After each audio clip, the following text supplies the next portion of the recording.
You're so beautiful. Thank you. You're also so gorgeous today. So how do you feel you get to wear the Thai traditional dress today? Actually, this is my second time to try a Thai traditional dress, but this is my first time to do it like a lot of accessories to put on.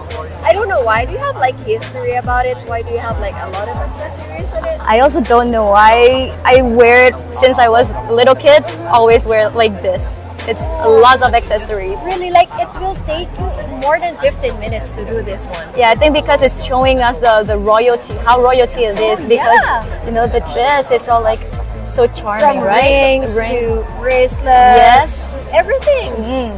Okay, so what is your goal in this competition? Well, our goal is a back-to-back victory for the Philippines. I know some of the people say it's hard, it's difficult, but nothing is difficult if we will work hard on it and if the organization will see that a Filipina queen will do everything to trust them. Okay, because you know you're also the front runner in this competition, so thank you so much. You're also the hope of the country. So how do you feel? Do you have any pressure? I always get that question. Yes, there's pressure there, but I am doing my best. My passion is higher than the pressure, so we can do this as long as I have my Filipino fans behind me, my team Emma, Crown and Concept, my family, my friends. As long as I have them, we can do this. Wow, you're definitely so gorgeous. Do you have anything to say to all the fans, international fans, and also the Philippines fans? Wow, I just want to say thank you so much. Maraming salamat po sa lahat ng mga Pilipinong sumusuporta. Nakikita ko po kayo. Hindi ko po nababasa lahat ng comment nyo, pero ramdam ko po ang inyong suporta. Humihingi lang po ako ng inyong prayers kasi marami pa activities na kasunod po ito. And to all my international fans, let's start with Thai fans first. I met them on the first day I came here, so I just want to say, kapun ka. Wow. Every time I read your comments, konluk makmag. Konluk makmag. Wow. Where did you learn that? Jing makmag. Where did you learn that konluk makmag? With all the Thai fans, I've learned that konluk makmag with Jedi and Kurawat when I did my hair and makeup with them. Oh, so it's your team doing your hair and makeup that's teaching you. The Thai people, wow. Yeah. I do Chan Rakun. Wow. I'm slowly learning. Chan Rakun. Wow. I love you too. Chan Rakun. Chan. I love you too. Chan Rakun. Chan Rakun. Yeah, okay. Definitely Thai people gonna fall in love with you. Oh, thank you so much. Thank you. Thank you. Thank you for today. So hope you all. So beautiful. Sway mask. ขอบคุณค่ะ Thank you. Thank you.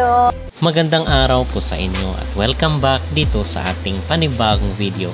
At mga kapolitika, inyo po nga napanood at narinig itong si Emma Tiglao right after nung pagrampa nila, suot-suot itong Thailand culture costume ay in-interview siya nitong vlogger na mula sa Thailand.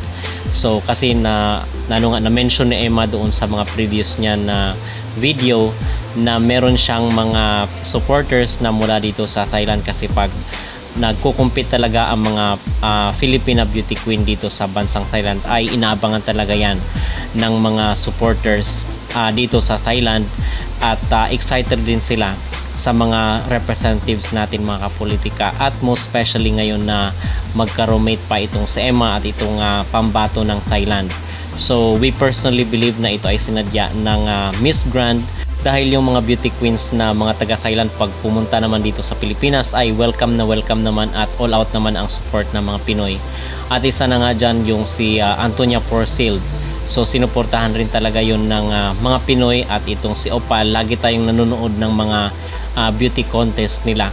So yun, ganun din po mga kapolitika dito sa Thailand. Mainit rin po ang pagtanggap nila sa ating mga pambato kahit magkaibang bansa ay proudly Asian pa rin.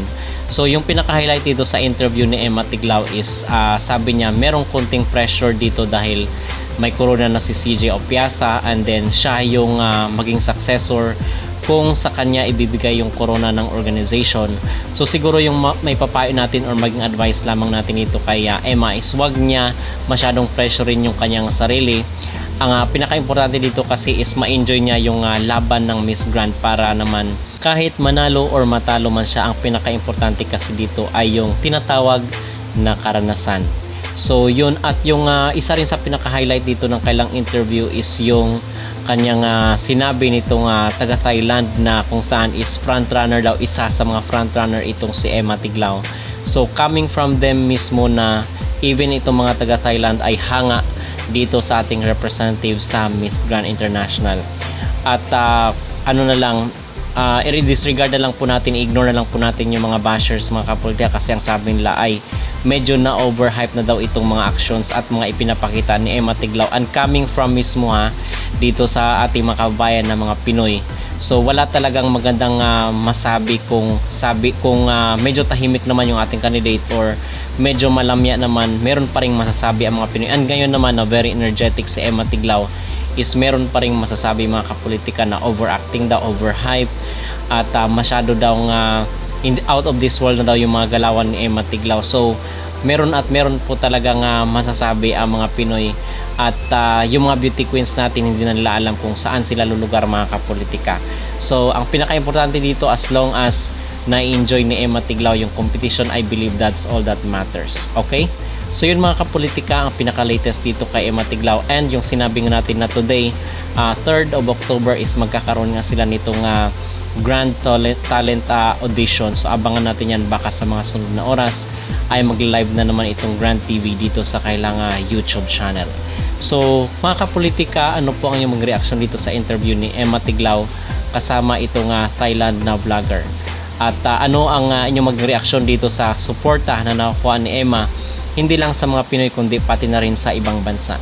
Mag-comment down below at huwag kalimutang mag-like at mag-subscribe na rin kayo para updated kayo sa ating mga latest issue.